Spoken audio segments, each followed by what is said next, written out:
Chapter 7. The Sounding of the Call. When Buck earned $1,600 in 5 minutes for John Thornton, he made it possible for his master to pay off certain debts and to journey with his partners into the East after a fabled lost mine, the history of which was as old as the history of the country.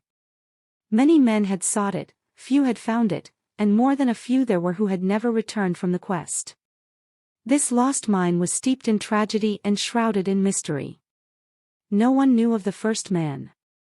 The oldest tradition stopped before it got back to him. From the beginning there had been an ancient and ramshackle cabin. Dying men had sworn to it, and to the mine the site of which it marked, clinching their testimony with nuggets that were unlike any known grade of gold in the Northland. But no living man had looted this treasure house, and the dead were dead, wherefore John Thornton and Pete and Hans, with Buck and half a dozen other dogs, faced into the East on an unknown trail to achieve where men and dogs as good as themselves had failed. They sled 70 miles up the Yukon, swung to the left into the Stewart River, past the Mayo and the McQuestion, and held on until the Stewart itself became a streamlet, threading the upstanding peaks which marked the backbone of the continent. John Thornton asked little of man or nature. He was unafraid of the wild. With a handful of salt and a rifle he could plunge into the wilderness and fare wherever he pleased and as long as he pleased. Being in no haste, Indian fashion, he hunted his dinner in the course of the day's travel, and if he failed to find it, like the Indian, he kept on traveling, secure in the knowledge that sooner or later he would come to it. So, on this great journey into the East, straight meat was the bill of fare, ammunition and tools principally made up the load on the sled, and the time card was drawn upon the limitless future. To Buck it was boundless delight, this hunting, fishing, and indefinite wandering through strange places.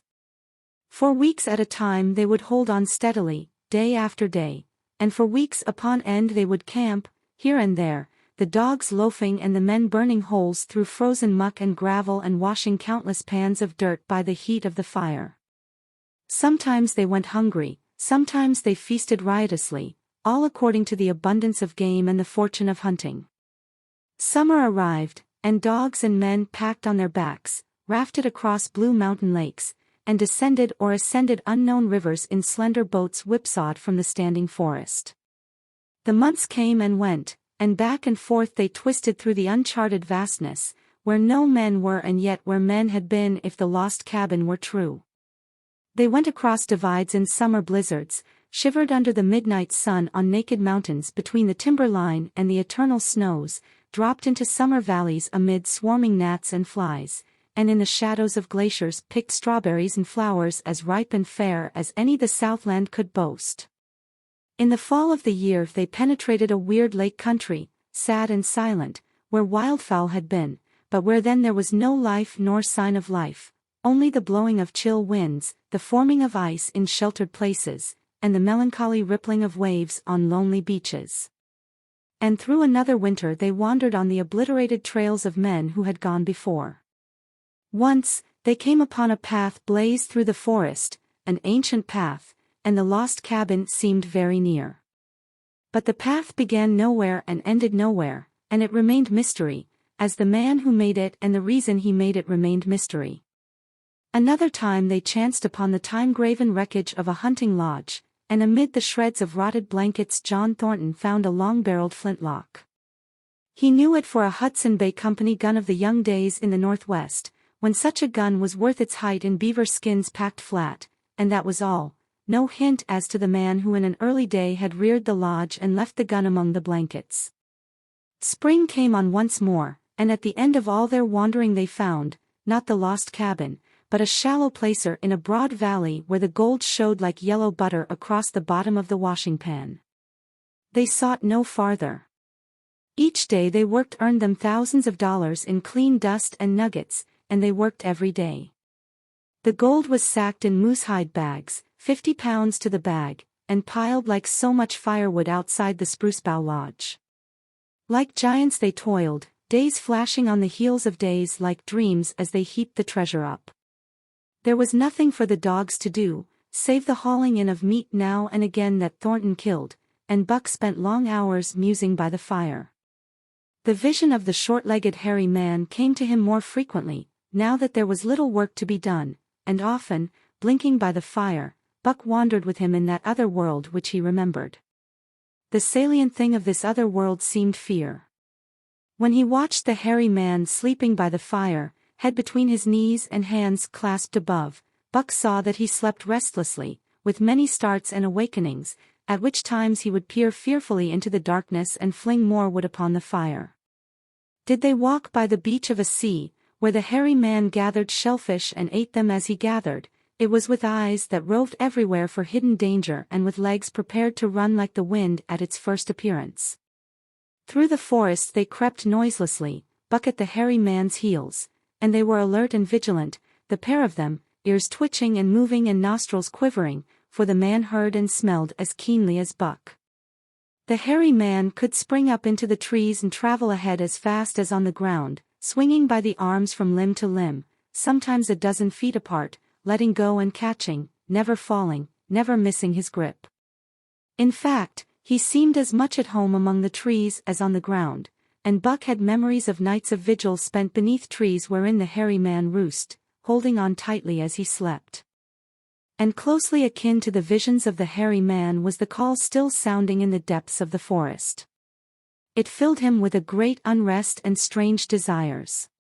It caused him to feel a vague, sweet gladness, and he was aware of wild yearnings and stirrings for he knew not what.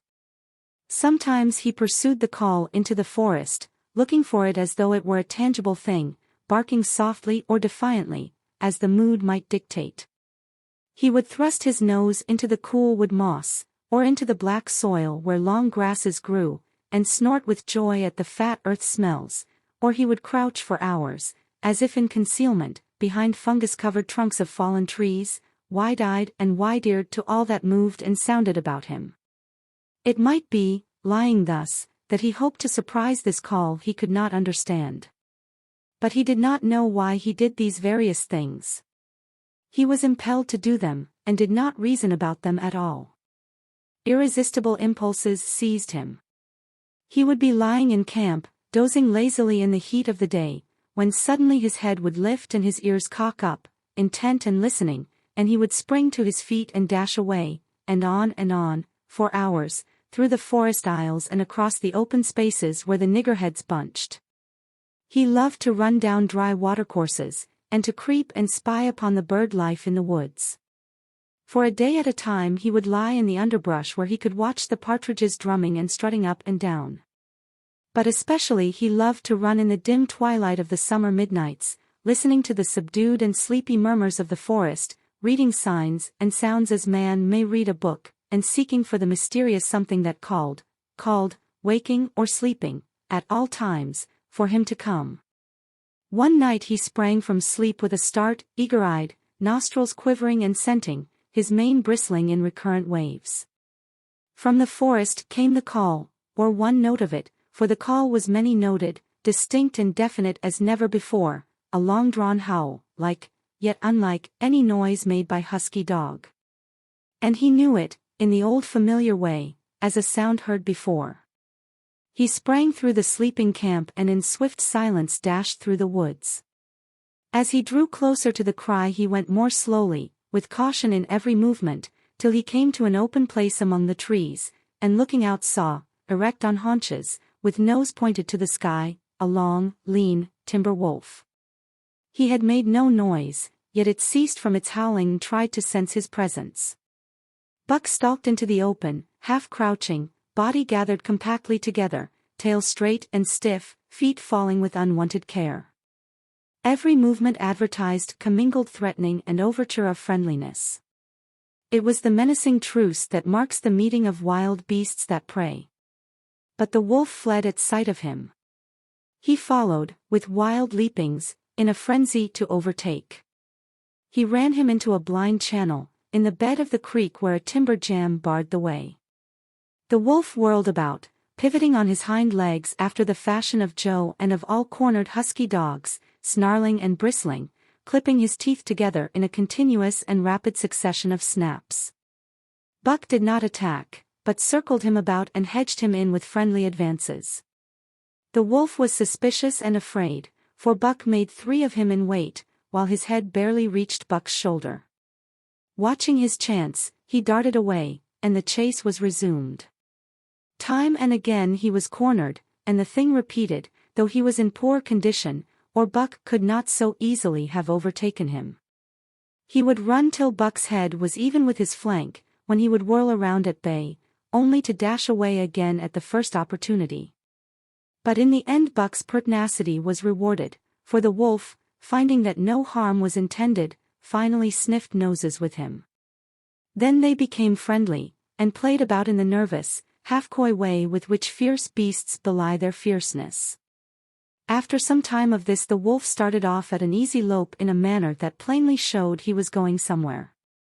He made it clear to Buck that he was to come, and they ran side by side through the somber twilight, straight up the creek bed, into the gorge from which it issued, and across the bleak divide where it took its rise. On the opposite slope of the watershed they came down into a level country where were great stretches of forest and many streams, and through these great stretches they ran steadily, hour after hour, the sun rising higher and the day growing warmer. Buck was wildly glad. He knew he was at last answering the call, running by the side of his wood brother toward the place from where the call surely came. Old memories were coming upon him fast, and he was stirring to them as of old he stirred to the realities of which they were the shadows. He had done this thing before, somewhere in that other and dimly remembered world, and he was doing it again, now, running free in the open, the unpacked earth underfoot, the wide sky overhead. They stopped by a running stream to drink, and, stopping, Buck remembered John Thornton. He sat down. The wolf started on toward the place from where the call surely came, then returned to him, sniffing noses and making actions as though to encourage him. But Buck turned about and started slowly on the back track.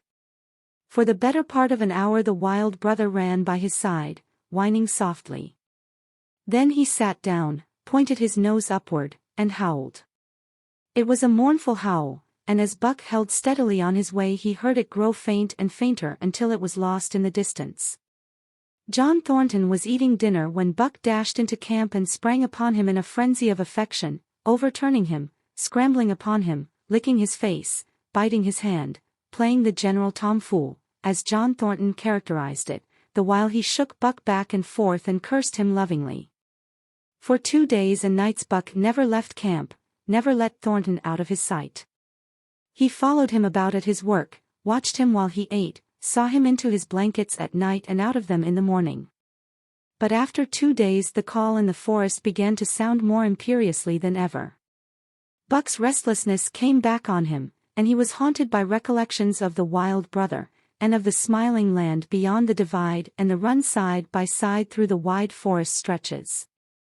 Once again he took to wandering in the woods, but the wild brother came no more, and though he listened through long vigils, the mournful howl was never raised. He began to sleep out at night, staying away from camp for days at a time, and once he crossed the divide at the head of the creek and went down into the land of timber and streams. There he wandered for a week, seeking vainly for fresh sign of the wild brother, killing his meat as he traveled and traveling with the long, easy lope that seems never to tire. He fished for salmon in a broad stream that emptied somewhere into the sea, and by this stream he killed a large black bear, blinded by the mosquitoes while likewise fishing, and raging through the forest helpless and terrible. Even so, it was a hard fight, and it aroused the last latent remnants of Buck's ferocity. And 2 days later, when he returned to his kill and found a dozen wolverines quarreling over the spoil, he scattered them like chaff, and those that fled left 2 behind who would quarrel no more. The blood-longing became stronger than ever before. He was a killer, a thing that preyed, living on the things that lived, unaided, alone, by virtue of his own strength and prowess, surviving triumphantly in a hostile environment where only the strong survived. Because of all this he became possessed of a great pride in himself, which communicated itself like a contagion to his physical being. It advertised itself in all his movements, was apparent in the play of every muscle, spoke plainly as speech in the way he carried himself, and made his glorious furry coat if anything more glorious. But for the stray brown on his muzzle and above his eyes, and for the splash of white hair that ran midmost down his chest, he might well have been mistaken for a gigantic wolf, larger than the largest of the breed. From his Saint Bernard father he had inherited size and weight, but it was his shepherd mother who had given shape to that size and weight. His muzzle was the long wolf muzzle, save that it was larger than the muzzle of any wolf, and his head, somewhat broader, was the wolf head on a massive scale. His cunning was wolf cunning, and wild cunning, his intelligence, shepherd intelligence and Saint Bernard intelligence, and all this, plus an experience gained in the fiercest of schools, made him as formidable a creature as any that roamed the wild. A carnivorous animal living on a straight meat diet, he was in full flower, at the high tide of his life, overspilling with vigor and virility. When Thornton passed a caressing hand along his back, a snapping and crackling followed the hand, each hair discharging its pent magnetism at the contact. Every part, brain and body, nerve tissue and fiber, was keyed to the most exquisite pitch, and between all the parts there was a perfect equilibrium or adjustment. To sights and sounds and events which required action, he responded with lightning-like rapidity. Quickly as a husky dog could leap to defend from attack or to attack, he could leap twice as quickly. He saw the movement, or heard sound, and responded in less time than another dog required to compass the mere seeing or hearing. He perceived and determined and responded in the same instant. In point of fact, the three actions of perceiving, determining, and responding were sequential, but so infinitesimal were the intervals of time between them that they appeared simultaneous. His muscles were surcharged with vitality, and snapped into place sharply, like steel springs. Life streamed through him in splendid flood, glad and rampant, until it seemed that it would burst him asunder in sheer ecstasy and pour forth generously over the world. "Never was there such a dog," said John Thornton one day, as the partners watched Buck marching out of camp. "When he was made, the mold was broke," said Pete. "Py Jingo. I think so myself," Hans affirmed. They saw him marching out of camp, but they did not see the instant and terrible transformation which took place as soon as he was within the secrecy of the forest. He no longer marched. At once he became a thing of the wild, stealing along softly, cat-footed, a passing shadow that appeared and disappeared among the shadows. He knew how to take advantage of every cover, to crawl on his belly like a snake, and like a snake to leap and strike. He could take a ptarmigan from its nest, kill a rabbit as it slept, and snap in mid-air the little chipmunks fleeing a second too late for the trees. Fish, in open pools, were not too quick for him, nor were beaver, mending their dams, too wary. He killed to eat, not from wantonness, but he preferred to eat what he killed himself. So a lurking humor ran through his deeds, and it was his delight to steal upon the squirrels, and, when he all but had them, to let them go, chattering in mortal fear to the treetops. As the fall of the year came on, the moose appeared in greater abundance, moving slowly down to meet the winter in the lower and less rigorous valleys. Buck had already dragged down a stray part-grown calf, but he wished strongly for larger and more formidable quarry, and he came upon it one day on the divide at the head of the creek. A band of 20 moose had crossed over from the land of streams and timber, and chief among them was a great bull. He was in a savage temper, and, standing over 6 feet from the ground, was as formidable an antagonist as even Buck could desire. Back and forth the bull tossed his great palmate antlers, branching to 14 points and embracing 7 feet within the tips. His small eyes burned with a vicious and bitter light, while he roared with fury at sight of Buck. From the bull's side, just forward of the flank, protruded a feathered arrow end, which accounted for his savageness. Guided by that instinct which came from the old hunting days of the primordial world, Buck proceeded to cut the bull out from the herd. It was no slight task. He would bark and dance about in front of the bull, just out of reach of the great antlers and of the terrible splay hoofs which could have stamped his life out with a single blow. Unable to turn his back on the fanged danger and go on, the bull would be driven into paroxysms of rage. At such moments he charged Buck, who retreated craftily, luring him on by a simulated inability to escape. But when he was thus separated from his fellows, 2 or 3 of the younger bulls would charge back upon Buck and enable the wounded bull to rejoin the herd. There is a patience of the wild, dogged, tireless, persistent as life itself, that holds motionless for endless hours the spider in its web, the snake in its coils, the panther in its ambuscade. This patience belongs peculiarly to life when it hunts its living food, and it belonged to Buck as he clung to the flank of the herd, retarding its march, irritating the young bulls, worrying the cows with their half-grown calves, and driving the wounded bull mad with helpless rage. For half a day this continued. Buck multiplied himself, attacking from all sides, enveloping the herd in a whirlwind of menace, cutting out his victim as fast as it could rejoin its mates, wearing out the patience of creatures preyed upon, which is a lesser patience than that of creatures preying. As the day wore along and the sun dropped to its bed in the northwest, the darkness had come back and the fall nights were 6 hours long. The young bulls retraced their steps more and more reluctantly to the aid of their beset leader.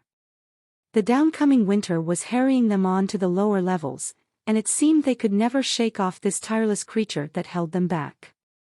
Besides, it was not the life of the herd, or of the young bulls, that was threatened. The life of only one member was demanded, which was a remoter interest than their lives, and in the end they were content to pay the toll. As twilight fell, the old bull stood with lowered head, watching his mates, the cows he had known, the calves he had fathered, the bulls he had mastered, as they shambled on at a rapid pace through the fading light.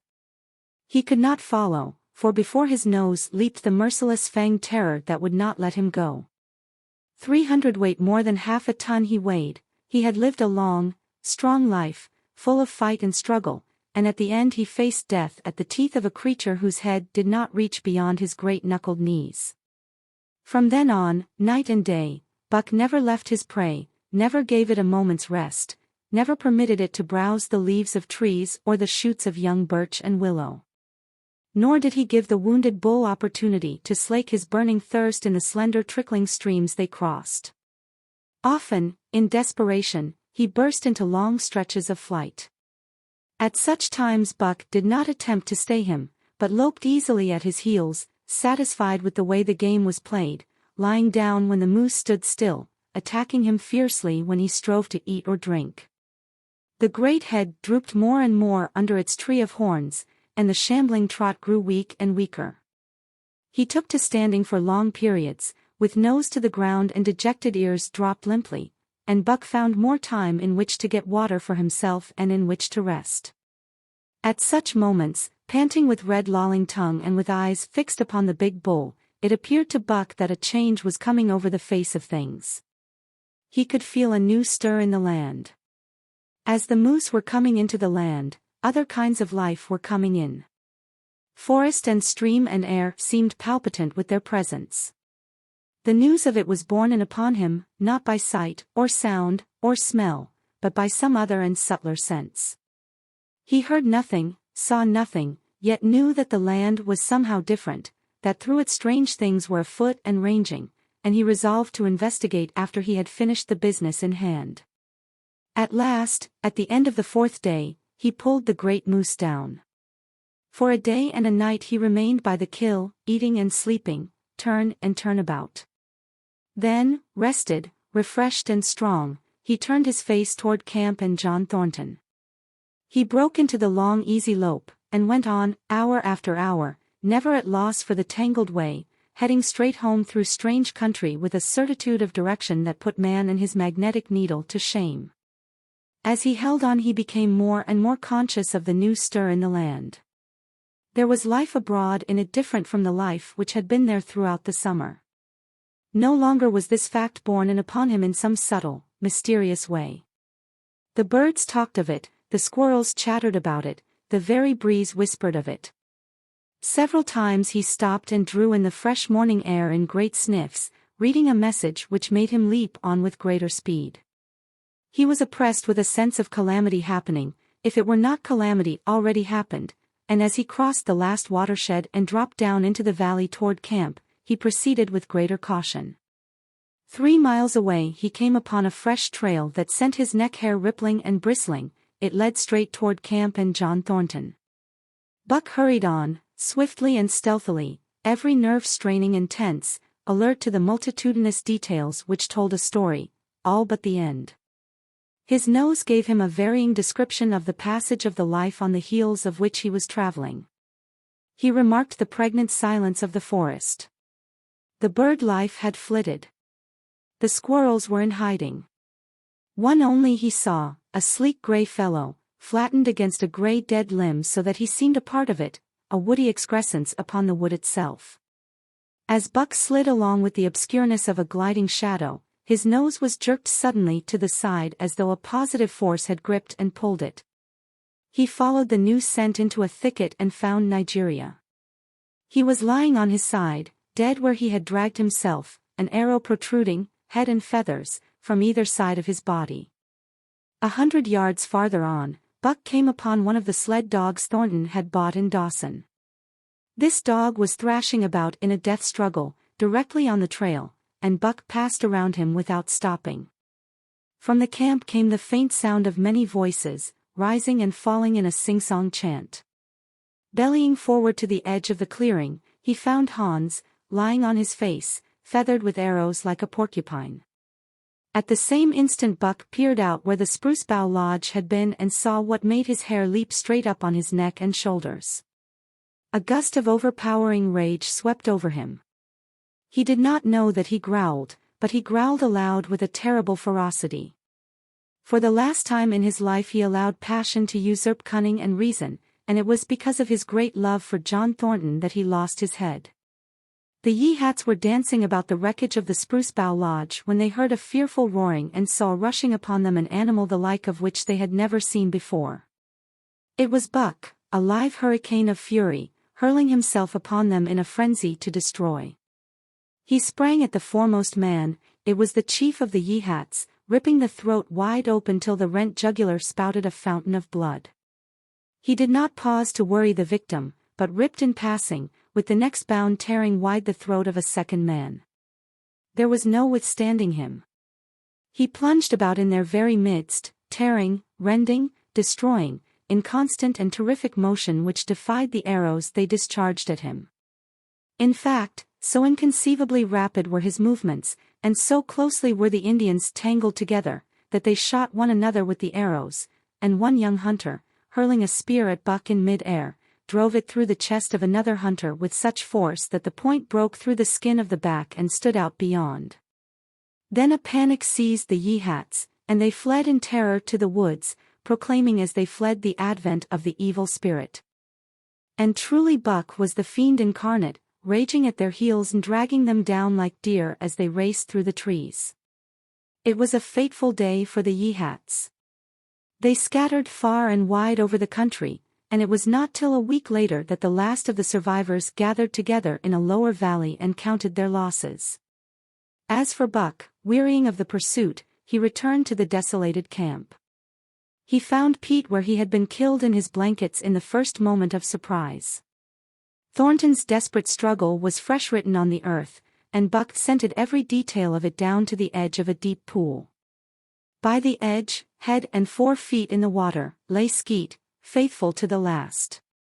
The pool itself, muddy and discolored from the sluice boxes, effectually hid what it contained, and it contained John Thornton, for Buck followed his trace into the water, from which no trace led away. All day Buck brooded by the pool or roamed restlessly about the camp. Death, as a cessation of movement, as a passing out and away from the lives of the living, he knew, and he knew John Thornton was dead. It left a great void in him, somewhat akin to hunger, but a void which ached, and which food could not fill. At times, when he paused to contemplate the carcasses of the Yeehats, he forgot the pain of it, and at such times he was aware of a great pride in himself, a pride greater than any he had yet experienced. He had killed man, the noblest game of all, and he had killed in the face of the law of club and fong. He sniffed the bodies curiously. They had died so easily. It was harder to kill a husky dog than them. They were no match at all, were it not for their arrows and spears and clubs. Thenceforward he would be unafraid of them except when they bore in their hands their arrows, spears, and clubs. Night came on, and a full moon rose high over the trees into the sky, lighting the land till it lay bathed in ghostly day. And with the coming of the night, brooding and mourning by the pool, Buck became alive to a stirring of the new life in the forest other than that which the Yeehats had made. He stood up, listening and scenting. From far away drifted a faint, sharp yelp, followed by a chorus of similar sharp yelps. As the moments passed, the yelps grew closer and louder.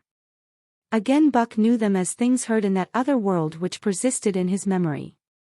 He walked to the center of the open space and listened. It was the call, the many-noted call, sounding more luringly and compellingly than ever before. And as never before, he was ready to obey. John Thornton was dead. The last tie was broken. Man and the claims of man no longer bound him. Hunting their living meat, as the Yeehats were hunting it, on the flanks of the migrating moose, the wolf pack had at last crossed over from the land of streams and timber and invaded Buck's Valley. Into the clearing where the moonlight streamed, they poured in a silvery flood, and in the center of the clearing stood Buck, motionless as a statue, waiting their coming.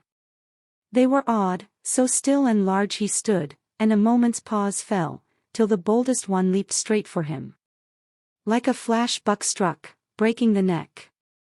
Then he stood, without movement, as before, the stricken wolf rolling in agony behind him. 3 others tried it in sharp succession, and one after the other they drew back, streaming blood from slashed throats or shoulders. This was sufficient to fling the whole pack forward, pell-mell, crowded together, blocked and confused by its eagerness to pull down the prey. Buck's marvelous quickness and agility stood him in good stead.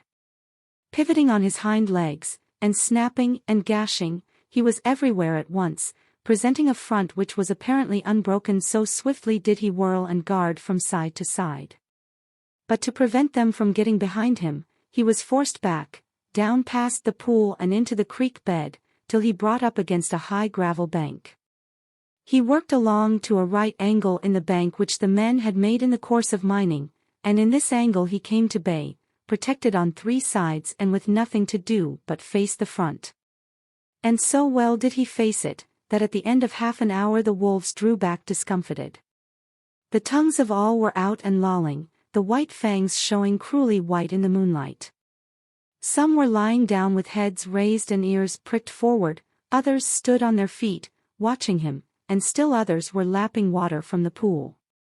One wolf, long and lean and gray, advanced cautiously, in a friendly manner, and Buck recognized the wild brother with whom he had run for a night and a day. He was whining softly, and, as Buck whined, they touched noses. Then an old wolf, gaunt and battle-scarred, came forward. Buck writhed his lips into the preliminary of a snarl, but sniffed noses with him, whereupon the old wolf sat down, pointed nose at the moon, and broke out the long wolf howl. The others sat down and howled. And now the call came to Buck in unmistakable accents. He, too, sat down and howled.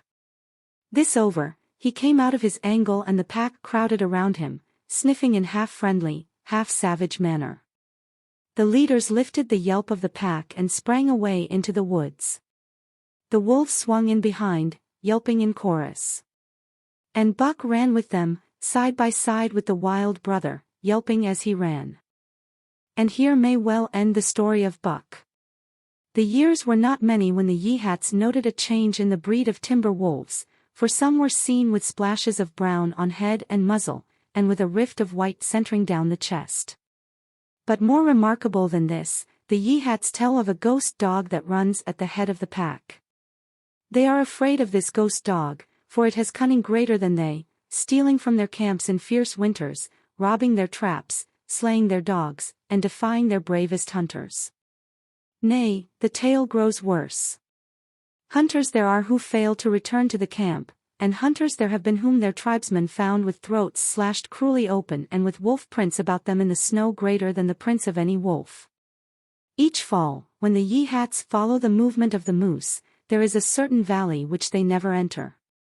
And women there are who become sad when the word goes over the fire of how the evil spirit came to select that valley for an abiding place. In the summers there is one visitor, however, to that valley, of which the Yehats do not know. It is a great, gloriously coated wolf, like, and yet unlike, all other wolves. He crosses alone from the smiling timberland and comes down into an open space among the trees. Here a yellow stream flows from rotted moosehide sacks and sinks into the ground, with long grasses growing through it and vegetable mold overrunning it and hiding its yellow from the sun, and here he muses for a time, howling once, long and mournfully, ere he departs. But he is not always alone. When the long winter nights come on and the wolves follow their meat into the lower valleys, he may be seen running at the head of the pack through the pale moonlight or glimmering borealis, leaping gigantic above his fellows, his great throat a bellow as he sings a song of the younger world, which is the song of the pack.